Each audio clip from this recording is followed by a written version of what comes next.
बीते 19 जनवरी को जौनपुर में अलाव की लकड़ी को लेकर नगरपालिका परिषद में जमकर झड़प हो गई थी। बात इतनी बढ़ी कि मारपीट हो गई और मामला पुलिस तक पहुंच गया। समाजवादी पार्टी के सभासद दीपक जायसवाल को पुलिस ने हिरासत में लिया। इस दौरान झड़प में आक्रोशित तमाम सभासदों ने कोतवाली जाकर कोतवाल से मुलाकात की, लेकिन वहां पर कोई सुनवाई नहीं हुई और सभासद पर मुकदमा दर्ज हो गया। फिलहाल सभासद दीपक जायसवाल जमानत पर छूटने के बाद मीडिया से बातचीत करते हुए नगरपालिका अध्यक्ष के पति को लेकर क्या कुछ कहा, आप भी सुनिए। दीपक जी, क्या मामला था? आज आप बेल से छूटे हैं, मामला क्या था? कल जो है 19 तारीख को करीब पौने 12 से 12 बजे के बीच में नगर पालिका परिषद में मैं गया तो तभी एक हार्ट विलियन के सामने निहाल भवन है, वो पूरी सड़क बनी हुई थी। तो निहाल भवन वाले आगे मेरे पास कि भैया पूरी पानी हम लोग की चली जाती है गोदाम में, तो चलिए। तो मैंने कहा कि आइए चलिए, आज जन सुनवाई का दिन है, चेयरमैन और शासी अधिकारी बैठते हैं। मान लिया शासी अधिकारी इस समय जय धाम गए हुए हैं और चेयरमैन बैठेंगे, तो उनको लेके मैं वहाँ चला गया। तो वहाँ पे चेयरमैन बैठे नहीं थे, उनके पति बैठे थे। तो मैंने उनसे उनकी बात कहा और उन्होंने कहा ठीक है, लिख के दे दीजिएगा। तो मैंने कहा चलिए दे देंगे। फिर लकड़ी को लेके मैंने कहा, मैंने बात करने लगा कि भाई लकड़ी जहाँ जहाँ जो चिन्हित स्थान है वहाँ वहाँ गिरनी चाहिए, इधर उधर नहीं गिरनी चाहिए। और उसी को बगल में ही एक लड़का बैठा हुआ था, वो बोलो, मैंने इनसे कहा था कि अगर लकड़ी नहीं गिरेगी तो मैं एक ऐसे हंसी में कि अगर जो लकड़ी गिराने वाला है उसको मैं मारूंगा। तो जो वहाँ पे एक बगल में लड़का बैठा था, लगता है हमको प्री प्लानिंग थी। बगल में शिवशंकर नाम के, वो मेरे ही वार्ड का लड़का है और जानबूझकर ऐसा किया गया था अध्यक्ष पति द्वारा। और उसने वहाँ से गाली बक्का। तब मैंने, मेरा जो कि मुझको नहीं करना चाहिए था, लेकिन उससे मेरे साथ ऐसा हो गया। और उसके बाद इन्होंने हम यहाँ पे लेके सीधे सीधे बाहर आए, तो इनके साथ 3-4 गुंडे टाइप वहाँ पे भी बैठे हुए थे, जिसमें एक का नाम है मनोज लखनपुर करके है, एक का नाम है कौन मौर्य करके है, वो है। 3-4 लोग हैं जो इनके साथ टाइम में। वो हम बाहर निकले तो लाठी लेके ये लोग चले आए और वहाँ पे सारे लोग गाली उली दे रहे थे। हमको जान से मारने की धमकी भी वहाँ पे दी है, कहे कि तुमको जान से मार दूंगा, अब देखते हैं तुमको कौन बचाता है। तो फिर उसके बाद थोड़ी देर बाद ही पूरे कहें कोतवाली चलो, तो मैंने कहा कि चलिए कोतवाली चलते हैं, कोई बात नहीं। कोतवाली भी कह दी चलने के लिए, मैं चल गया। और वहाँ पे जाने के बाद पता चला कि इन्होंने अंजू राय के द्वारा एक एप्लीकेशन डलवाया है, जबकि अंजू राय से मेरा कोई झगड़ा, मैं उनसे बात ही नहीं करता। अगर कोई भी आवश्यकता पड़ता है तो मैं शासी अधिकारी को फ़ोन करके कहता हूँ कि ये मैटर है, आप उनसे कह दीजिए कि ये काम कर दें।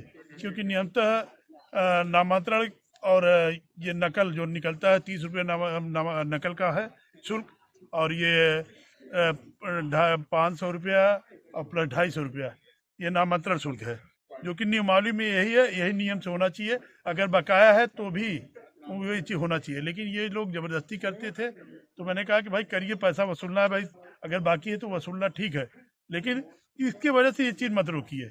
ये किसी का भी रहता है, किसी को जमानत कराना है, किसी को कुछ पड़ता है, नकल का बहुत सा काम पड़ता है, लेकिन ये हमेशा रोकती रहती है। लेकिन फिर भी मैं इनसे कभी नहीं कहा, जो भी कहना होता था मैं शासी अधिकारी से कहता था कि ये सारे काम ये। उसके बाद इनको बुला के ये राम सूरज जी जो है, ये मेरे खिलाफ उनसे एप्लीकेशन डलवाए, जबकि लगातार हमको तो ये उम्मीद है कि 3-4 महीने से न मैं उससे कभी बात किया हूँ, न वो मुझसे मेरा कोई बातचीत है। ये जबरदस्ती के मुझको सिर्फ फंसाने के लिए ये राम सूरज द्वारा ये कोशिश की गई है। आखिर जो भी बात आ रही है कि आखिर क्यों इस तरह का फंसाने की कोशिश क्यों की जा रही है आपको? अभी ये तो अभी कुछ दिन पहले सदर चुंगी एक है, उस पर 2 मल्टी स्टोरी भवन तोड़ने के लिए इन्होंने निकाला था निविदा। और उसमें हम अपने सभी मीडिया चैनल भाइयों से, सभी से मैंने बताया था कि वहाँ पे कोई ही नहीं है। और दिनांक 9 तारीख को मैंने नगर पालिका में इसको रिसीव भी कराया था कि जब मल्टी स्टोरी भवन नहीं है तो इसका मतलब अध्यक्ष और शासी अधिकारी का कोई जो है कि गलत मंशा के कारण ये ऐसा कर रहे हैं। उसी के बाद से इन लोगों का ऐसा व्यू रचना इन लोगों ने किया। निविदा में क्या निकला हुआ था, जो निविदा जिसका आप जिक्र कर उसमें रहे हैं निविदा में ये है वो मेरे बता पास, सकें जरा वो सा? भी मेरे पास आज तक भी पड़ा हुआ है। निविदा में इन्होंने लिखा हुआ है कि नगर पालिका ठेकेदारों व इच्छुक व्यक्ति फर्मों को सूचित किया जाता है कि वार्ड ख्वाजगी टोला सदर चुंगी पर स्थित डबल स्टोरी सरकारी बिल्डिंग काफी जर्जर हो जाने के कारण गिरवाकर मरम्मत करने हेतु ईंट, पत्थर व मलबा आदि पालिका द्वारा नीलाम किया जाना है, जिसका मूल्यांकन लोक निर्माण विभाग जौनपुर द्वारा न्यूनतम धनराशि 19,382 रुपये निर्धारित किया गया है। कृपया पालिका ठेकेदारों व इच्छुक व्यक्तियों को फर्मों से दिनांक 11/1/2024 को अपराह्न 1 बजे 30 से 3 बजे तक आवेदन के माध्यम से लिखित धनराशि सहित बंद लिफाफे की उपरोक्त स्क्रैप की नीलामी हेतु आमंत्रित की जाती है तथा उसी दिन अपराह्न 4 बजे उपस्थित आवेदकों के समक्ष प्राप्त लिफाफों को मेरे द्वारा खोला हुआ पढ़ा जाएगा। मूल्यांकन राशि में सबसे उच्च नीलामी धनराशि में आवेदक को संज्ञान रहे कि अपने दिए दर धनराशि को तत्काल पालिका कोष में जमा करने उपरांत स्क्रैप, मलबा दोहित समस्त सामग्री को हटाने जाए हेतु आदेश प्राप्त कर 3 दिवस के अंदर स्क्रैप हटवाने की व्यवस्था करें। ये उन्होंने निकाला था दिनांक 4/1/24 को पेपर में, जिसका डेट 11 तारीख है।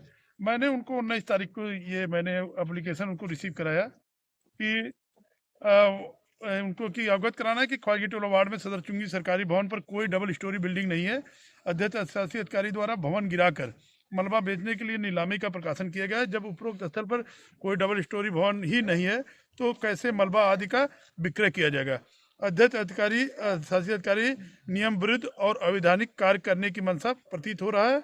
आप लोगों से अनुरोध है कि पुनः विचार कर स्पष्ट करें कि कौन सी सरकारी भवन गिराने के लिए आप द्वारा नीलामी की विज्ञप्ति निकाली गई है, सूचित अविलंब करने का कष्ट करें। ये किस डेट में आपने दिया है? ये मैंने दिया है दिनांक 9/1/24 को।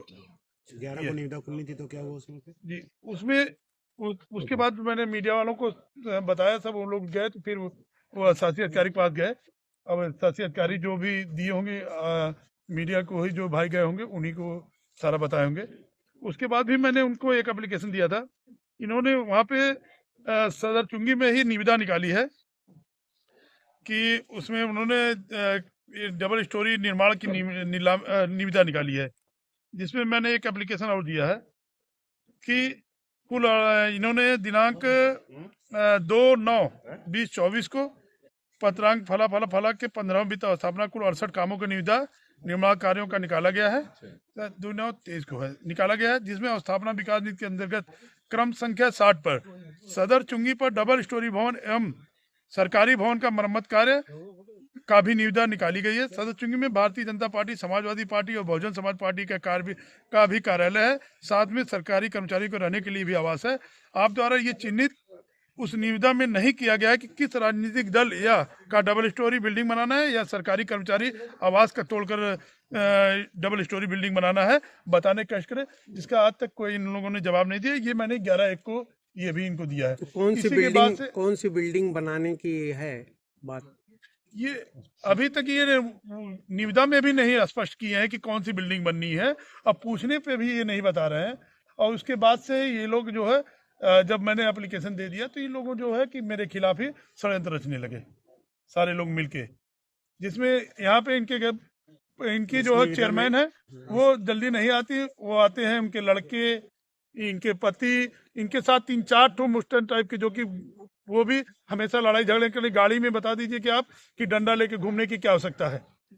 ये गाड़ी में डंडा लेके 3-3, 4-4 डंडा लेके और हमेशा मार करने के लिए तत्पर रहते हैं। जो इनके 3-4 साथी हैं, हर वक्त वो लड़ाई झगड़ा करने के लिए उतारू रहते हैं। और उसी के उस दिन मैंने जो हुआ उसके बाद अगर पूरा वीडियो आप देखेंगे तो किस तरह लाठी डंडा लेके और हमको जान से मारने की धमकी, एक रोहित मौर्य भी है उसमें, वो तो हमको सीधे सीधे कहा कि जान से मार डालूंगा तो देखते तुम कै दिन बचती हो। ये जिस निविदा का आपने जिक्र किया है, ये जिसमें भ्रष्टाचार का आरोप लगा है, इसमें किसकी संलिप्तता है, किसकी मिलीभगत है? भाई इसमें अध्यक्ष और शासी अधिकारी दोनों ही जिम्मेदार व्यक्ति हैं, तीसरा कोई जिम्मेदार नहीं है। इन्होंने ही निकाला है। और इनसे मैं बार बार ये पूछ रहा हूँ, लिखित तौर पे पूछ रहा हूँ कि ये बता दिए कि भवन आप कहाँ बनाएंगे। नहीं ये बता रहे हैं। मैंने लिखित दिया, आपके सामने दिखा रहा हूँ कि 11 तारीख को मैंने दिया है। ये रिसीव भी है, देख लीजिए, रिसीविंग है, पूरी रिसीव करें। लेकिन आज तक ये लोग नहीं बता पाए कि भवन बनाना है तो कहाँ बनाना है। अब कोई चीज़ भी पूछने पे ये लोग इसी तरह का विलय लगा के लड़ाई झगड़ा करेंगे, बवाल करेंगे, यही इन लोग का मंशा है। जिसके खिलाफ आवाज़ उठाने पे, थाना पुलिस में जाने पे, थाना पुलिस में सीधे कि भाई सत्ताधारी का ही दबाव है, इस वजह से आपको प्रताड़ित किया जा रहा है। सीधा सीधा यही पे यही सारी बातें हो रही है।